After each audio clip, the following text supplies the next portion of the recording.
Well, once again, I want to welcome Prime Minister Trudeau to the White House.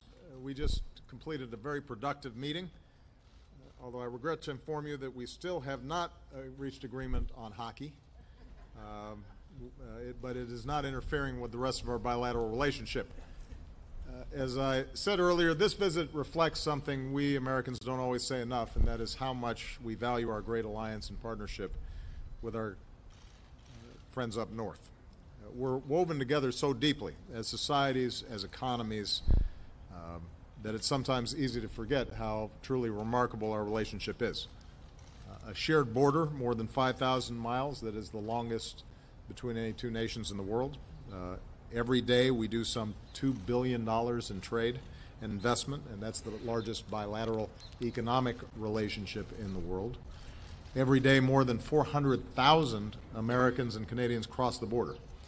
Workers, business people, students, tourists, neighbors. And of course, every time we have a presidential election, our friends to the north have to brace for an exodus of Americans who swear they'll move to Canada if the guy from the other party wins. But typically it turns out fine.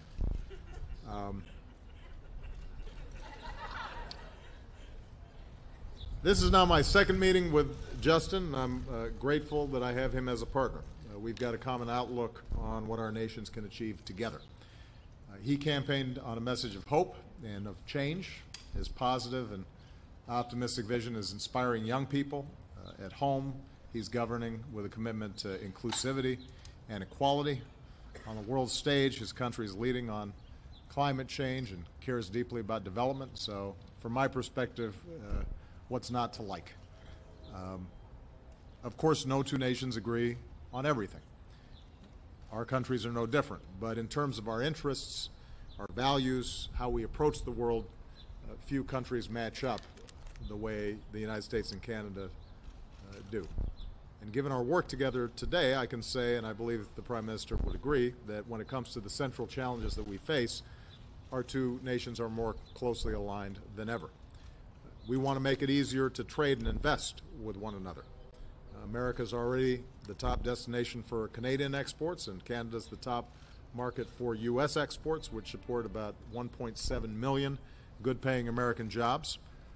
When so many of our products, like autos, are built on both sides of the border in an integrated supply chain, this co-production makes us more competitive in the global economy as a whole, and we want to keep it that way. So we've instructed our teams to stay focused on making it even easier for goods and people to move back and forth across the borders, including reducing bottlenecks and streamlining regulations. We discussed how to move forward with the Trans-Pacific Partnership, and today we also reaffirmed our determination to move ahead with an agreement to pre-clear travelers through immigration and customs, making it even easier for Canadians and Americans to travel and visit and do business together. As NATO allies, we're united against the threat of terrorism. Canada is an extraordinarily valued member of the global coalition fighting ISIL, tripling its personnel to help train and advise forces in Iraq, stepping up its intelligence efforts in the region, and providing critical humanitarian support. We're working closely together to prevent the flow of foreign fighters, and today we agreed to share more information, including with respect to our no-fly lists and full implementation